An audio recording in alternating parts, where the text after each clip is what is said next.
Algunos dicen que fue el robo del siglo. No sé si da para tanto, pero seguro fue el robo de la década. Enero de 2006, entraron a un banco, tomaron rehenes, más de 20 rehenes, estuvieron allí durante horas, la policía del lado de afuera, una cantidad de efectivos enorme que tenía todos rodeados, y cuando finalmente empiezan a ver que no contestaban desde adentro del banco, la policía entra y los ladrones ya no están. Un plan genial, pensado, y la duda es, ¿dónde está la plata? ¿Con qué plata financiaron semejante plan? Todas estas dudas, les presentamos el caso. Máxima tensión también se vive en San Isidro desde este mediodía. Toma de rehenes en la sucursal del Banco Río.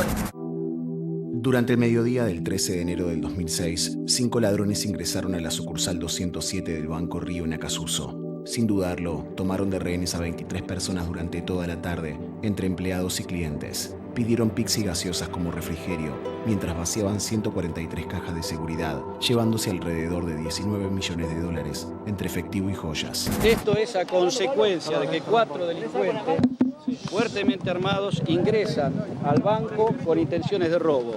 Se acciona la alarma y rápidamente personal policial de las cuadrículas del lugar rodean el banco e impiden que estos delincuentes puedan darse a la fuga en ese momento. Se inicia una tanda de negociaciones que ustedes lo habrán observado y que nosotros no podíamos hablar por las cámaras. Se trató de un robo pensado minuciosamente. Durante 2 años, prepararon el túnel subterráneo que utilizaron para acceder a 2 gomones y escapar navegando por el río, mientras el Grupo Halcón y 200 policías seguían esperándolos afuera del lugar. Fue el primer asalto de la historia criminal del país, en el que se conjugaron una suerte obra de ingeniería del delito, en forma de boquete, con una toma de rehenes transmitida en vivo por televisión. Se resuelve rápidamente la incursión dentro de la entidad bancaria para rescatar a todos los rehenes, teniendo la completa seguridad de que ninguno de ellos pudiera llegar a salir herido. Cuando la policía finalmente se decidió a ingresar al banco, solo encontró a los rehenes sanos y salvos, junto a un mensaje burlón. En barrio de ricachones, sin armas ni rencores, es solo plata, no amores. La liberación. Ahí vemos una de ellas abrazada a un policía, como se retira, claramente afectada por el momento vivido, en medio de una crisis de nervia conducida por la policía. Un efectivo policial que ingresó, me dijo, se evaporaron. Con estos pintorescos condimentos, nacía el mito del llamado robo del siglo. Raúl Torre, doctor Raúl Torre, era un plan perfecto. A mí me gusta compararlo tú en este caso como si fuera una suerte de operación militar. A ver, tenemos por un lado el personal adecuado para realizar cada una de las labores que fueron necesarias. No solo el asalto a mano armada, sino no nos olvidemos que hay un acceso por debajo del banco. Número 2, la inteligencia. Conocer previamente que existía ya un túnel y que había que continuarlo y que eso iba a parar exactamente a la zona de la caja del banco. Número 3, la operación. Cómo debía hacerse, que fue compleja, requirió de preparar vehículos especiales, me refiero para navegación por los acueductos subterráneos. Exactamente. Número 4, la logística, conseguir todo esto, adecuar la embarcación para esa navegación, el motor, todos los medios. Y número 5, las finanzas, que es uno de los misterios de esto. Si nosotros tomamos personal, inteligencia, operaciones, logística y finanzas, tenemos una operación militar. Dicen que les costó $100.000, porque, por ejemplo, tuvieron que comprar material para excavar, con máquina, para excavar. Se excavó con máquina para hacer el túnel. Tuvieron que comprar material de medición para pegarle justo a donde estaba la embarcación. el motor fuera de borda, que tuvo que ser preparado levantando el espejo de la embarcación para que el motor de fuera de borda pudiera navegar, lo que se les complica en la salida por el excesivo peso, por la cantidad de cosas pesadas, me refiero a joyas, por ejemplo, que se habían incluido en la sustracción, ¿no? Ellos son geniales. Tiene un toque genial. Yo creo que ha sido un hecho planeado con mucha inteligencia. No vamos a hacer apología al delito tampoco, pero indudablemente requirió de mucha planificación, de un trabajo, ahora me refiero a inteligencia y en lo intelectual, no en la inteligencia de la indagación pero previa, hubo cosas que no pensaron. Alguna mujer despechada, todo eso mostró que tenían fallas. Bueno, parece mentira que un hecho con semejante grado de planificación y estructura caiga por un detalle tan trivial de alguna manera, ¿no? De todas maneras, dicen que ya medio los tenían localizados por temas telefónicos, pese a que cambiaban chips y cosas por el estilo. El estilo de ellos en realidad no era el asalto a mano armada, el estilo era el del boquete, el boquetero, ¿verdad? Luego tienen que introducir modificaciones a su plan original, porque iba a ser entrar y salir por debajo del banco. Sí. El asalto, que es probablemente lo que habla de lo temerario del hecho, no estaba originalmente planificado. Vamos a ver la segunda parte de los elementos de este robo impresionante. Encandilados por lo que consideraron un golpe maestro, los delincuentes comenzaron a gastar parte del botín con total impunidad. Sin embargo, la fiesta culminó abruptamente cuando apareció en escena una mujer despechada. Se trata de Alicia Di Tulio, quien, producto de un desencanto sentimental con Rubén Alberto de la Torre, uno de los integrantes de la banda, decidió contar lo que sabía. Así, se abocó a entregarles información sensible a los investigadores. Ante semejante panorama, si bien en un primer momento los implicados negaron su participación en el robo, la investigación avanzó y recibieron su condena. Fui involucrado por los dichos de una exmujer que tengo, es Alicia Di Tulio, que me nombró como partícipe del hecho, pero en definitiva la finalidad de ella era que me detengan y poder apropiarse de algunos bienes. Y cuando lo detuvieron, ¿qué le encontraron a usted? A mí no me encontraron absolutamente nada. De acuerdo a lo que se fue desprendiendo de las investigaciones, dentro del banco, el singular Luis Mario Vitete Sellanes manejó a los secuaces y contó con un soporte logístico de otros 2 miembros de la banda. Uno de ellos es Fernando Araujo, quien fue el ideólogo del gran golpe, quien fue detenido en San Juan. Cuando los indagaron eran 5. Cuando le bajaron la prisión preventiva eran 5. Cuando los elevaron a juicio eran 5. Era y 4. Me está faltando uno. Ese puede o confesar, o puede ir a un careo, o puede presentar una nulidad, o algún testigo me puede llegar a servir para la defensa de mi pupilo. Rubén de la Torre, de 56 años. Fernando Araujo, de 41. Sebastián García Bolster, de 40 años, y Julián Salo Echeverría, de 51, llegan a juicio con tobillera electrónica y enfrentan una acusación con una condena de 3 a 10 años. Una vez condenados, los ladrones fueron logrando a través de diferentes presentaciones judiciales que se les redujeran sus penas. De esta manera, por ejemplo, Vitete Sellanes estuvo solo 4 años preso, tras los cuales la justicia argentina lo expulsó del país. Por consiguiente, logró quedar libre al volver a su Uruguay natal. Uno de los motivos por los que se le redujo la pena a los distintos miembros de la banda fue que se comprobó que las armas usadas en el robo, técnicamente, eran de juguete. La Cámara, en una resolución brillante, le ordenó a la jueza de ejecución que solamente informe a Migraciones, que es el órgano encargado de expulsarlo, si Vitete cumplió la mitad de la condena y si Vitete no tiene causa que interese su detención. Requisitos estos que por supuesto son así, con lo que la señora magistrada tendrá que en el devenir de los próximos días informar a Migraciones para que ejecute la expulsión de Vitete. Por supuesto con la prohibición expresa de Vitete reingresar a la Argentina. Así se dieron las cosas en esta historia que un grupo de rufianes soñó con un golpe de película que los catapultara a vivir como reyes, sin ser descubiertos nunca, y estuvieron cerca de lograrlo. Un robo que se produjo hace más de 7 años, durante los que se fueron resolviendo algunos de sus enigmas, menos algunos fundamentales. Porque aún no se sabe qué pasó con la plata ni cuántos eran en realidad los miembros de la banda. Doctor Torre, se dice que el robo fue de 19 millones de dólares, se recuperaron unos 3 o 4, el 20%. ¿Dónde está la plata? Bueno, eso es lo que se dice, pero hay algunos que aventuran cifras mayores que oscilan entre los 30 y los 40 millones de dólares.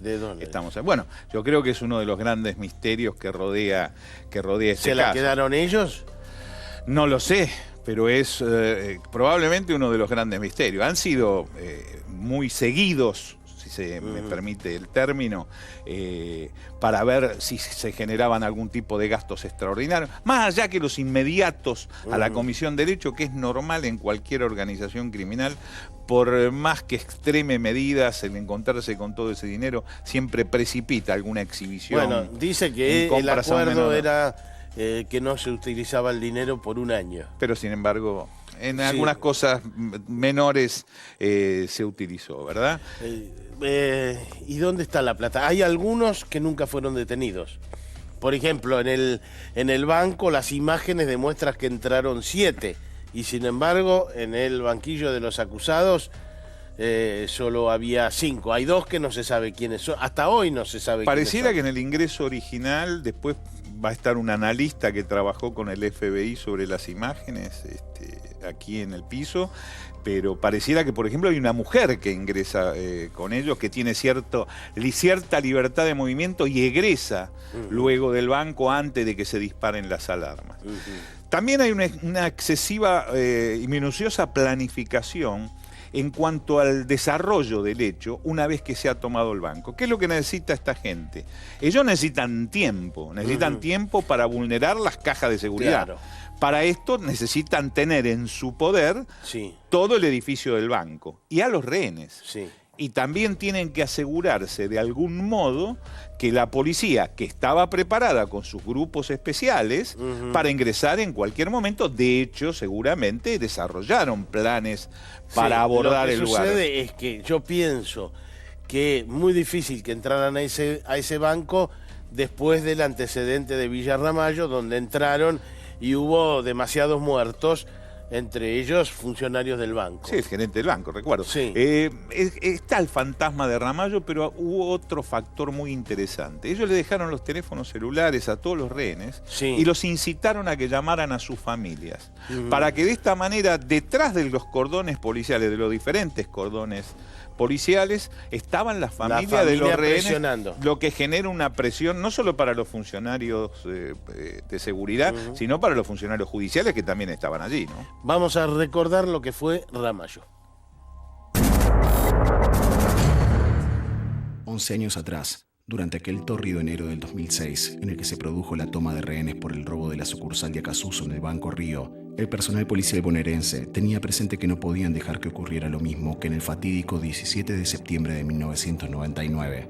Ese día se produjo la denominada masacre de Ramallo, cuando un grupo de delincuentes asaltó el Banco Nación de la ciudad e intentó escapar en un vehículo, utilizando como escudos humanos a 3 rehenes, las autoridades de la entidad. En ese momento, la estrategia policial fue jugarse a detener a toda costa a los delincuentes. De hecho, en 36 segundos y medio se hicieron cerca de 200 disparos sobre el coche en el que iban los ladrones, que recibió 48 impactos de bala. Como consecuencia de esta decisión, 2 de los rehenes, el gerente del banco, Carlos Chávez, y el contador, Carlos Santillán, murieron en el acto, al igual que el delincuente, Javier Hernández. Para completar el tétrico cuadro, la impactante secuencia fue transmitida en vivo por televisión. Mi hijo, tengo un hijo de extraño, tiene HB, ¿no? Entonces a mí no me importa nada. Para mí, estar 1 hora preso es como estar 10 años. Yo me voy con la plata. Si yo me voy con la plata, va a morir mucha gente. No, me dicen que le informe a todos los medios lo mismo. ¿En qué condiciones nos encontramos nosotros? Que nos encontramos bien y que nos han tratado bien y que ellos quieren estar negociando con la policía y quiere que le den una llave y una clave que la policía no se...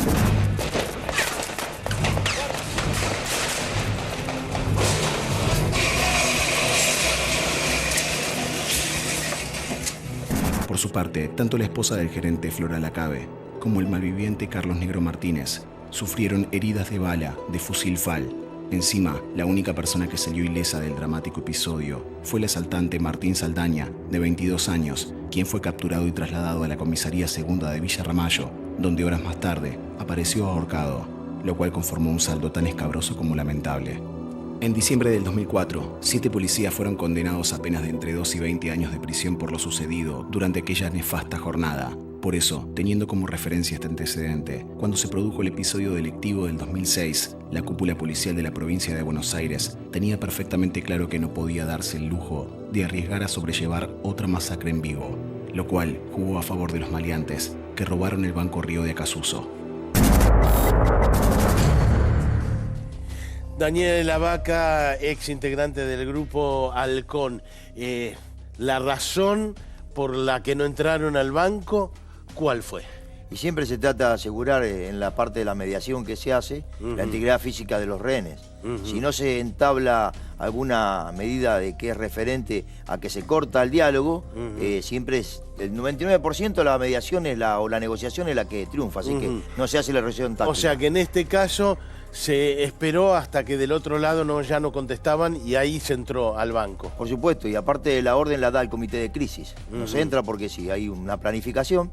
Entonces se hace un plan de velerado, plan de emergencia, plan de contención, de entrega, y cuando están esos planes ya para llevar en marcha, el comité de crisis da la orden que se entre. ¿Desde afuera el grupo Halcón sabe dónde está cada uno de los delincuentes? No se sabe. Posiblemente hay medios que sí te pueden acercar, pero no hay tanta tecnología en la Argentina, como es un teléfono que se llama Rasquifón, que a donde tiene una cantidad de metros ese alcance del cable, que hace que sabés más o menos dónde puede estar a la distancia, pero no si está en una habitación, está en el baño, la persona que negocia. Eso no se sabe. No.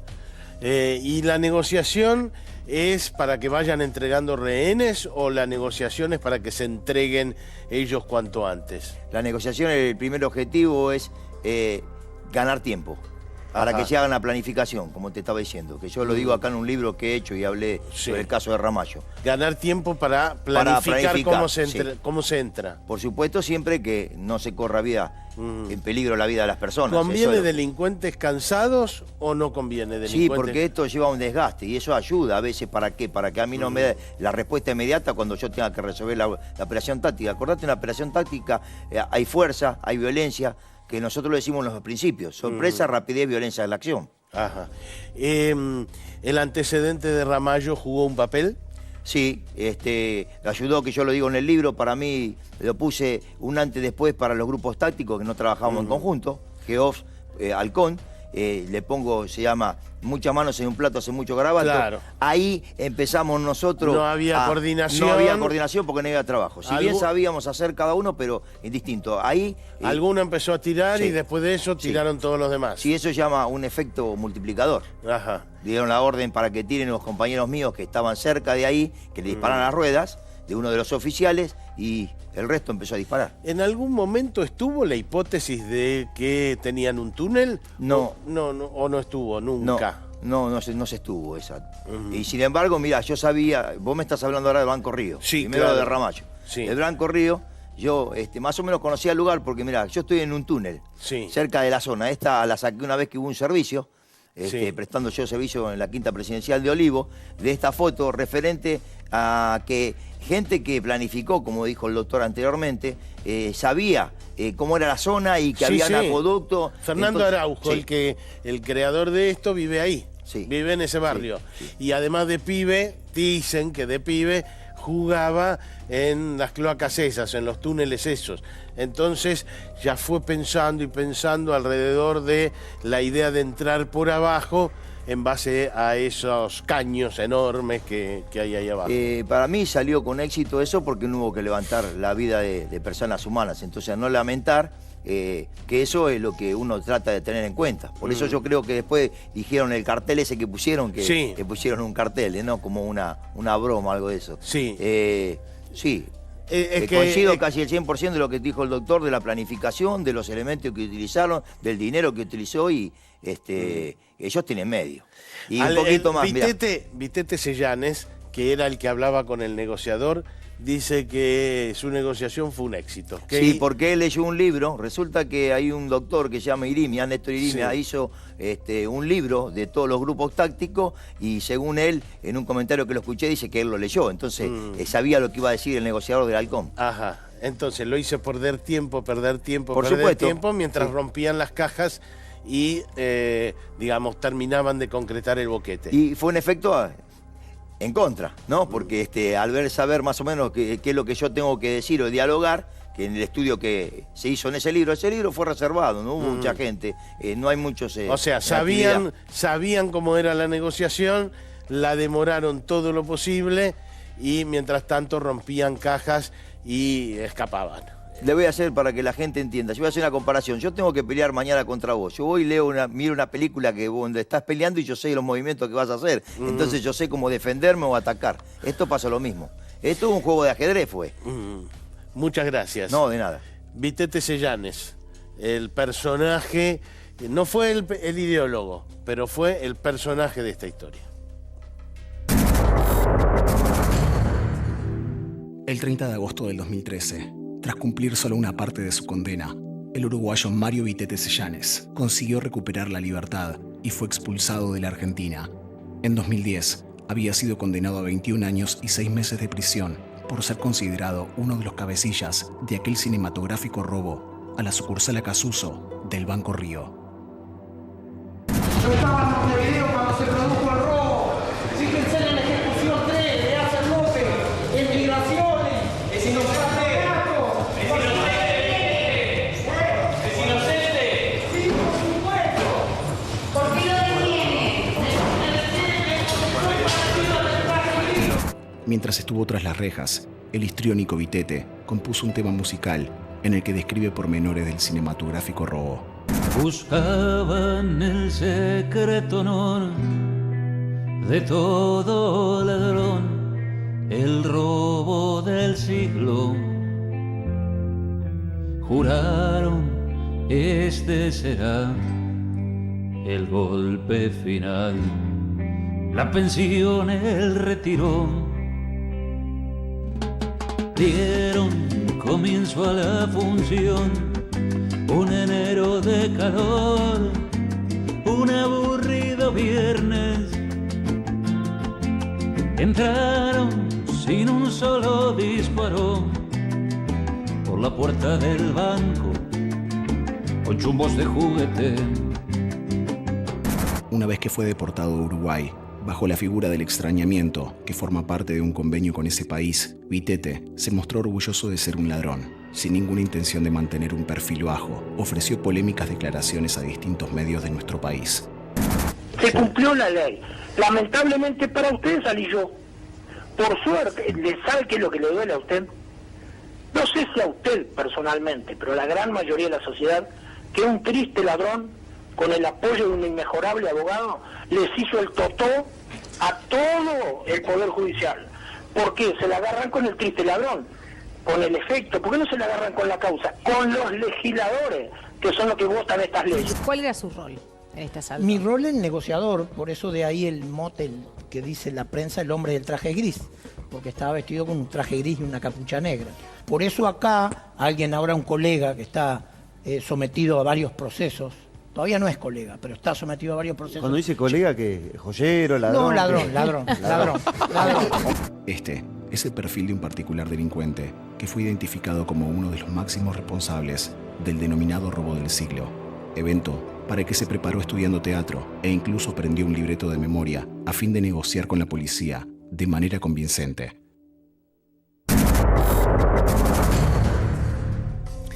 Claudio Torres, licenciado en criminalística. Usted hizo el análisis de las imágenes de las cámaras de seguridad. Exactamente. En su momento me dieron el CPU del banco para poder procesar las imágenes. En ese momento el CPU estaba totalmente encriptado, la información. Tuvimos que desencriptar la información, procesarla, hasta que llegamos a un límite, ¿no es cierto?, en el cual podíamos trabajar nada más. Y tuvimos que viajar al FBI, obviamente, al proceso. Es decir, que ustedes ahí tenemos en pantalla las imágenes, ustedes las trabajaron con el FBI Y aún así es difícil identificar gente. No, sí, logramos identificar, acá el primer trabajo que se hace acá es lograr identificar cuántas personas ingresaron al banco. Correcto. Inclusive la mujer, ¿no es cierto? Esta es la señora que ingresa. Para usted, la mujer hizo de campana. Era campana. Hizo de campana. Correcto. Y luego fueron ingresando las demás personas al banco, lo cual obviamente es lo que se ve por televisión. Correcto. Ahí tenemos, entran... además se maquillaron, ¿no es cierto? Se pusieron cosas.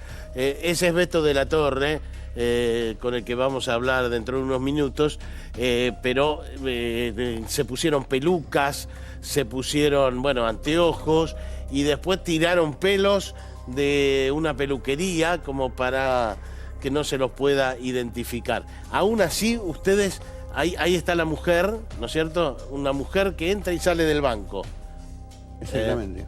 Sí, ingresa 2 veces. Ajá. Sí, una vez ingresa, mira, se pone en la cola del cajero y luego vuelve a salir y vuelve a ingresar cuando ya están las demás integrantes de la banda, están dentro del banco. Ahora, ¿cómo se identifica a alguien con esas imágenes? Muy difícil. Las imágenes, obviamente, que fueron grabados con 72 dpi, obviamente una definición muy baja. Las cámaras del banco tenían una definición muy baja, y lo cual también dificultaba el sistema de grabación, que era a través de un estrobo. Obviamente que es una definición muy, muy mala, y al momento de trabajar nos complica a uno, ¿no? Sí. Lo que se logró acá es, obviamente, el procesamiento de esa imagen, de lograr bien obtener un fotograma bastante importante. Es decir, mucho mejor que lo que toma la cámara, y ustedes en el juicio van y dicen, mire, usted es este. Sí, exactamente. Lo que sucede en todo esto es que al no tener una imagen tan nítida como se tiene, lo que se logra obviamente es llegar hasta un límite, que luego, en este caso al viajar al FBI, se pudo terminar el trabajo allá. Ajá. La conclusión de ustedes fue que la mujer era parte. La mujer nunca estuvo detenida ni identificada. La mujer fue parte. Y además de eso, según los cálculos, entran 3 por arriba y 2 por el estacionamiento de abajo. Exactamente. O sea, 5, de los cuales 3 nunca fueron identificados. Y 2 nunca fueron identificados. Ahí lo que nosotros pudimos procesar por imágenes eran 6 personas, inclusive la mujer. Sí. Eso es lo que podemos identificar, o sea, a través del video. De esos que entraron por arriba, 3 terminaron identificados: Vitete, de la Torre y Araujo. Después los otros entraron por el túnel, o otro estaba esperando con la camioneta. O sea que ustedes identificaron 6, o digamos, visualizaron 6 que eran parte del robo. Exactamente, 6 personas. Y de esos se pudieron identificar 3. Sí. ¿A qué otra conclusión? Porque nunca, de entrada, no se pudo ver dónde estaba el túnel por el que se fueron, ¿no es cierto? No, era imposible, porque había sido... Acá están las imágenes del túnel. Las imágenes del túnel, obviamente que el boquete que hicieron en la pared del banco, lo que hicieron fue nada más ni nada menos que taparlo cuando salieron con un mueble, ¿no es cierto? Y lo que hacía que cuando uno ingresaba por la puerta principal del banco, viera una habitación normal y corriente, como si no hubiese pasado nada. Cuentan que lo hicieron con una soga, le ataron una soga. Exactamente. Y después lo tiraron para atrás para tapar el boquete. Y además pusieron un par de granadas simuladas. De granadas simuladas y elementos para distraer obviamente a los... O sea que cuando la policía entró ahí, se encontró con las granadas y dijo, hay que desactivar la granada. Eso llevaba tiempo para que ellos tuvieran tiempo para poder salir y obviamente escaparse del lugar. ¿Qué más se hace con la imagen?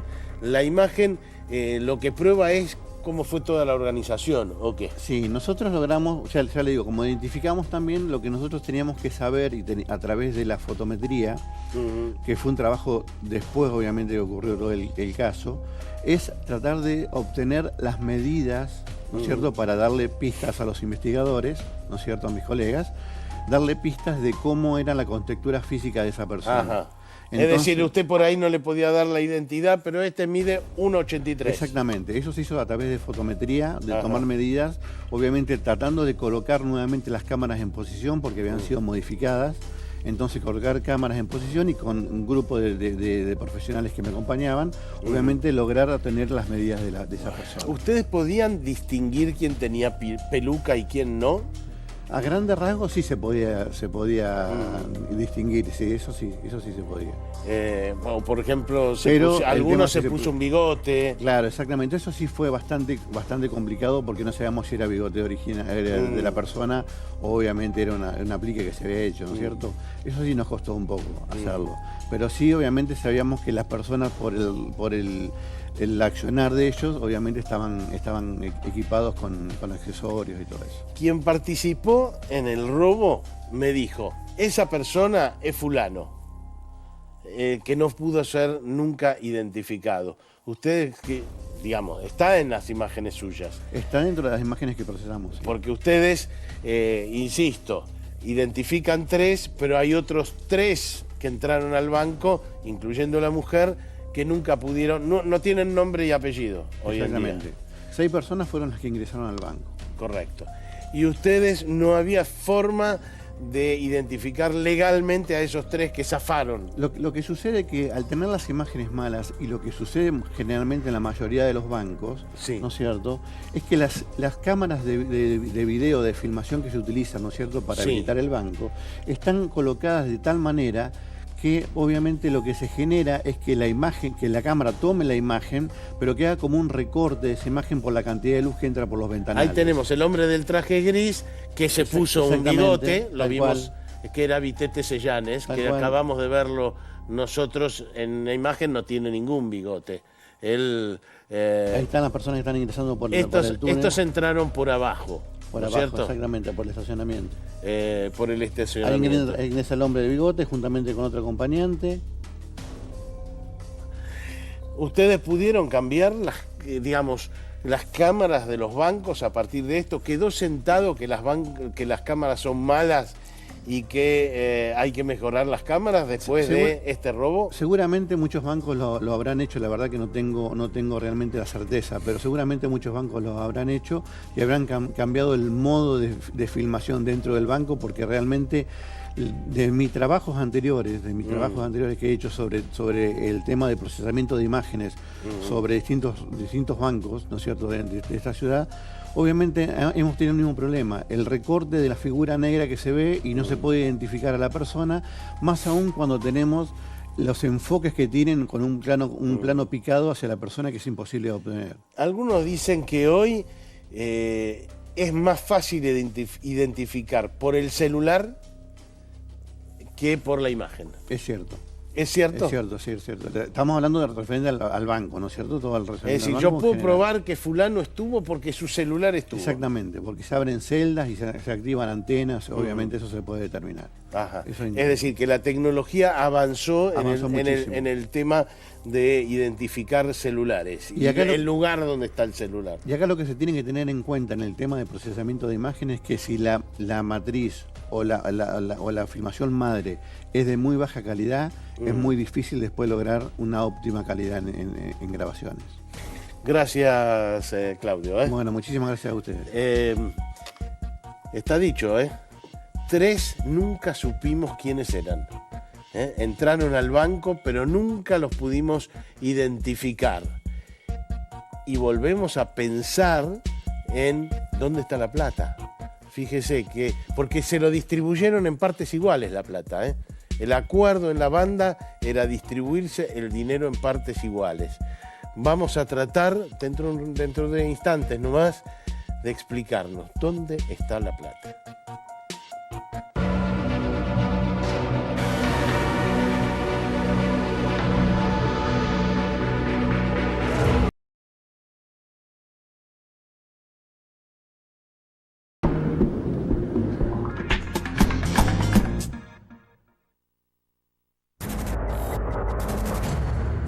La verdad que Vitete está muy bien,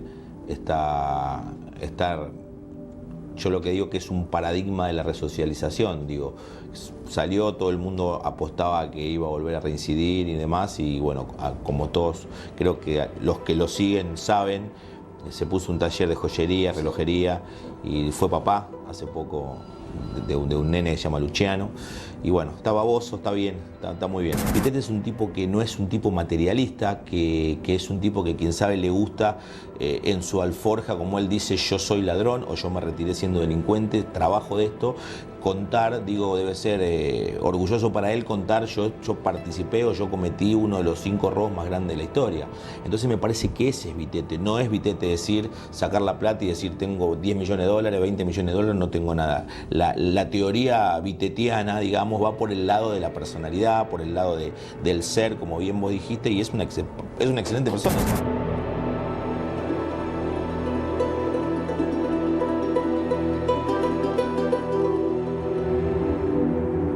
Lo que caracterizó y que le dio aún más emoción, digo, a este que fue uno de los robos más importantes del mundo, fue justamente la personalidad de Vitete, que en todo momento lo fue llevando y trayendo, ¿no? A mí no me gusta hacer, siempre lo dije en esta causa, apología del delito, pero cuando vos hablás con Vitete, la verdad que te da gusto escucharlo porque fue un golpe planeado, donde hubo humoradas. A Vitete no le secuestran un peso. En cuanto al tema de la plata, voy a hacer una frase mía de él, tengo Alzheimer, no me acuerdo. Seguramente alguien va a decir a la gente que le robaron la plata no le significó ninguna morada, pero en cuanto al hecho en sí fue algo que tampoco fue violento, ¿no? ¿Cómo te lo voy a metaforizar? Como la búsqueda del tesoro. Ellos iban dejando postas como para que la policía tarde más tiempo en llegar y preocuparse por desactivar esas postas que eran todas de utilería, para luego tratar de buscarlos a ellos o de buscar qué había pasado en el fondo, pero en verdad no hubo nada que sea compatible con armas, ni con granadas, ni con nada. Fue todo imaginación, pura imaginación.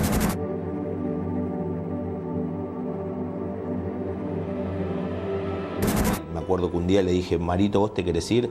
Me miró con una cara diciendo, ¿me estás cargando? Por supuesto que sí. Le digo, pero no vas a poder venir más a la Argentina. Me siento a hablar con los fiscales y le digo, doctor, Vitete es el hombre del traje gris. En la justicia de provincia pasa algo muy distinto a la de capital. Firmar un juicio abreviado no significa reconocer tu participación o tu culpabilidad. Aceptás la pena que te imponen. No importa si vos fuiste o no, pero vos aceptás que te van a imponer una pena. En todas las expulsiones, en la ley de migraciones, vos no podés reingresar al país por el término de tu condena. Si vos estás condenado a 10, por 10 no podés venir. Vitete a perpetuidad, no puede venir nunca más. De hecho, yo técnicamente podía haber apelado esa resolución y seguir, pero me dijo, no tengo más ganas de ir a la Argentina. Yo en un momento pensé que me estaba mintiendo, digo, este me está mintiendo a mí. Pero gracias a Dios, no porque no venga, sino porque veo que está haciendo muy bien las cosas, no vino más. Su profesión, él hizo lo mejor que le puede hacer. A ver, un futbolista hizo el mejor gol salvando la distancia, ¿no? Pero él tiene interpretada que su profesión era esa, era delinquir. Y para él delinquir de la mejor manera porque jamás lastimó a nadie. Entonces, seguramente no se va a arrepentir de haber cometido el gol. Seguramente capaz que se arrepiente de otros hechos, pero no justamente ese que nos está convocando ahora y como en demás oportunidades. Y los ladrones están en libertad, como acabamos de escuchar a Vitete, están en libertad y nos consta que con una parte del dinero. No sé si con una parte enorme del dinero, pero con mucho dinero. Se les nota, aunque tratan de disimularlo, en su forma de vivir, en los autos que tienen, en la joyería que pone. Nosotros fuimos a hablar con otro de los ladrones, con el Beto de la Torre.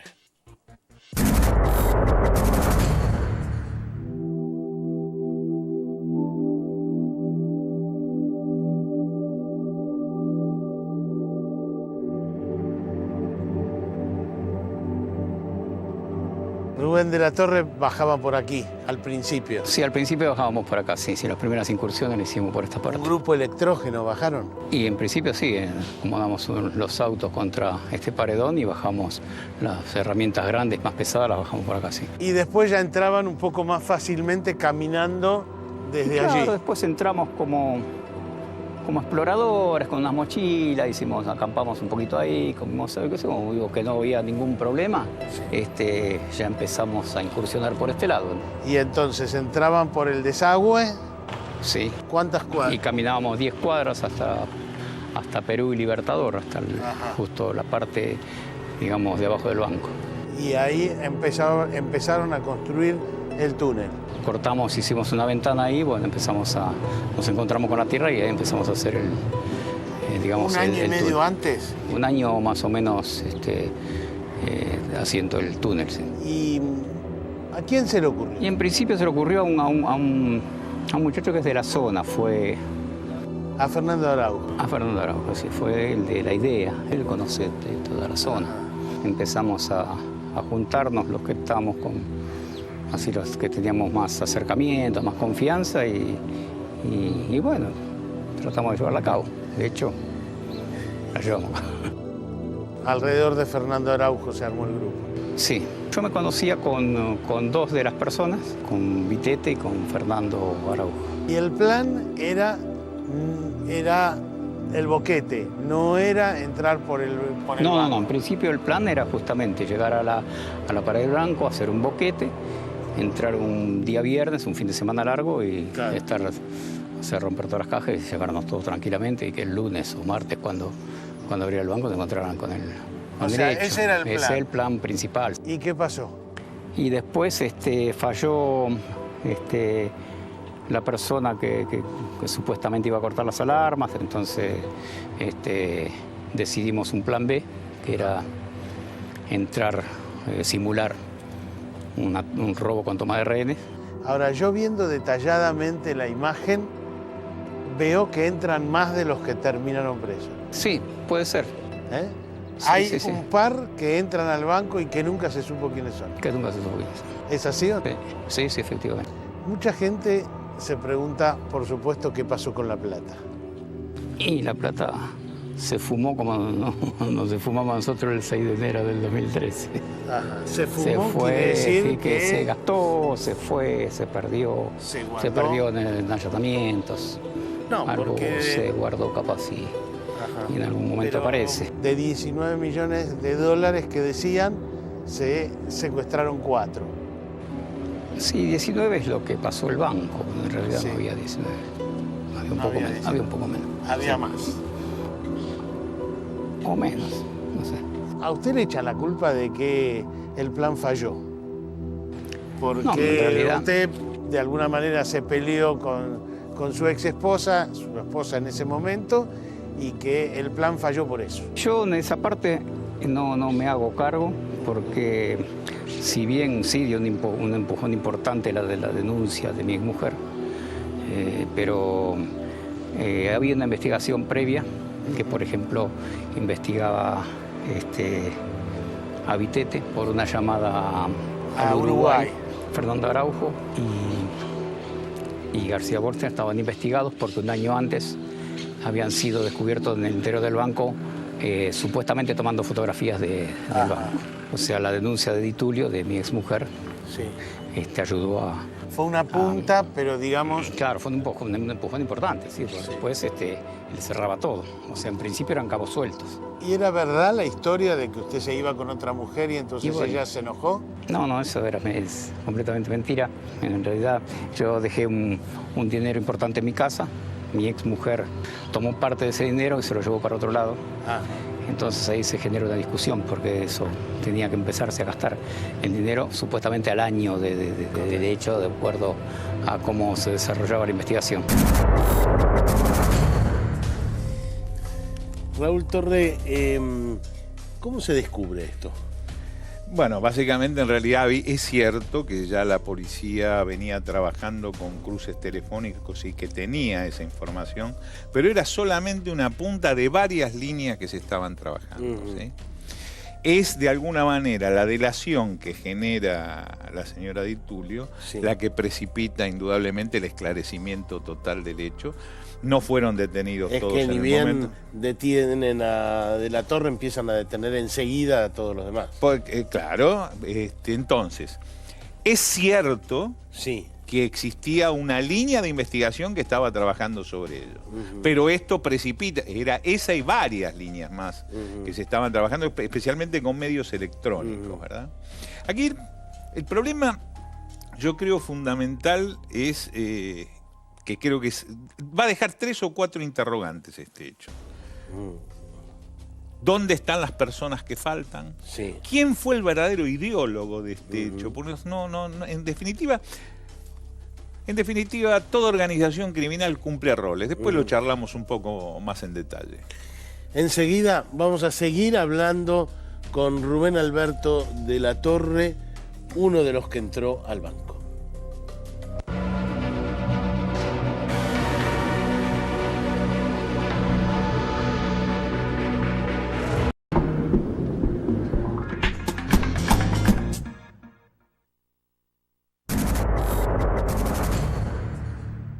Usted entró vestido de médico, con un delantal, y tenía una peluca. Una peluca, sí.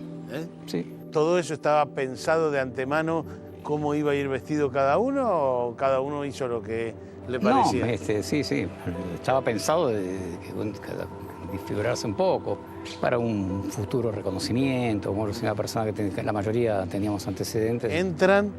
el resto de las herramientas empieza... Más o menos al mediodía... A las 12 del mediodía nos retiramos a las 3:30 de la tarde. Y a las 3:30 de la tarde. Claro. Digamos, con los rehenes no hubo ningún problema. No, los rehenes fue el momento de la situación de la incursión, que bueno, un poco se asustaron, pero después bueno, tratamos de tranquilizarlos, cerramos automáticamente la puerta, hicimos el simulacro de que íbamos a salir y automáticamente apareció la policía, el botón de pánico se lo saqué yo al custodio y lo apreté yo, así que para que venga la policía rápido, nosotros queríamos que se genere la situación de la toma de rehenes, por supuesto. Ustedes querían que la policía venga estuviera y ahí, que si haya... nosotros íbamos a salir a 10 cuadras de donde estaba Entonces eso nos iba a dar tiempo. Y empezaron a hablar con algún canal de televisión, todo eso. Automáticamente. ¿Estaba pensado de antemano? Denunciábamos, claro, sí, denunciar el hecho. Están robando en San Isidro, en el banco. Nosotros llamamos de adentro del banco con los teléfonos celulares que había por ahí. ¿Ustedes quisieron dar la impresión todo el tiempo de que se estaban por entregar también? Sí, por supuesto, sí, eso era para dilatar que no entrara, claro. Ya nos estamos por entregar. Y cuando estaba, claro, cuando la situación se ponía muy pesada, ya largábamos un rehén, entonces eso descomprimía y volvíamos a hacer ese trabajo. O sea, y al final piden una pizza como para decir, después de la pizza nos vamos. Sí, nos entregamos, inclusive a los que estaban ahí como... que quedara la gente que quedó retenida ahí, le decíamos que no, nosotros nos vamos a entregar, vamos a comer algo, ya nos van a cagar a palo. Bueno, todo sí, decíamos creer todo eso.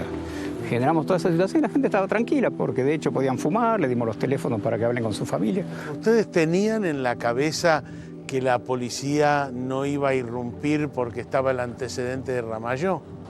Especulamos bastante con el antecedente de Ramallo, pero no podíamos saber. En Ramallo murieron el gerente del banco, sí.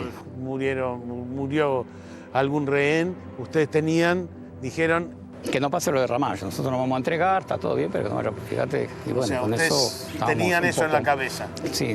Y después es cierto que tiraron pelo de una peluquería como para... Desparramamos todo porque por ahí, por el cabello, no sé. Es decir, para que no los pudieran identificar, había pelo de... Todo ADN de todo el 150 personas. Claro, exactamente.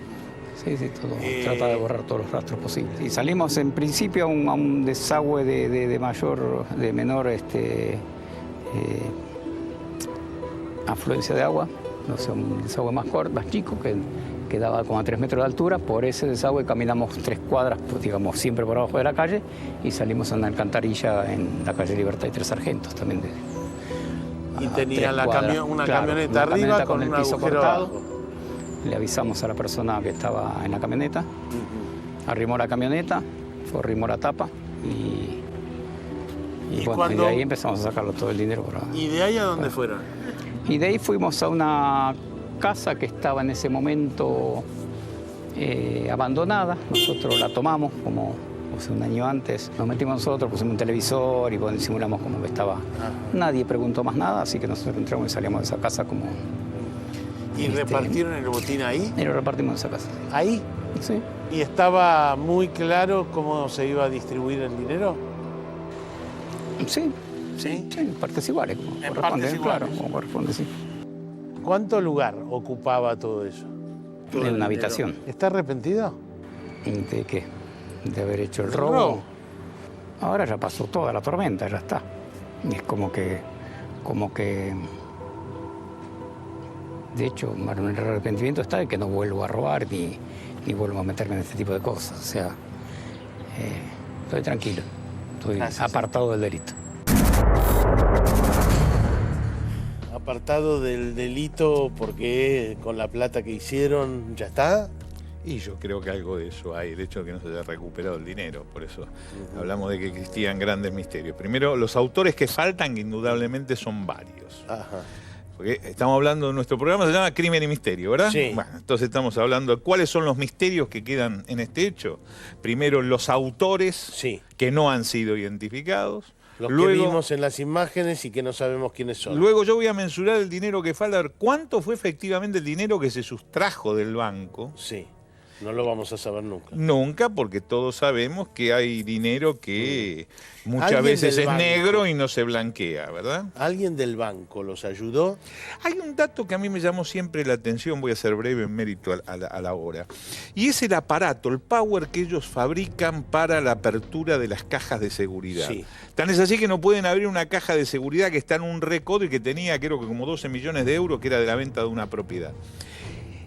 Para fabricar ese aparato debían conocer previamente cómo era el sector de cajas del banco. Ese es otro dato más que tampoco quedó totalmente esclarecido. Y para usted, doctor Torre, hay un ideólogo que nunca agarraron.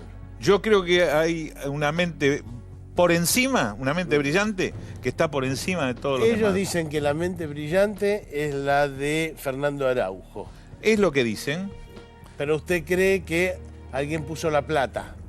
Primero tiene que haber un financista, lo hablamos al principio de todo, ¿no es cierto?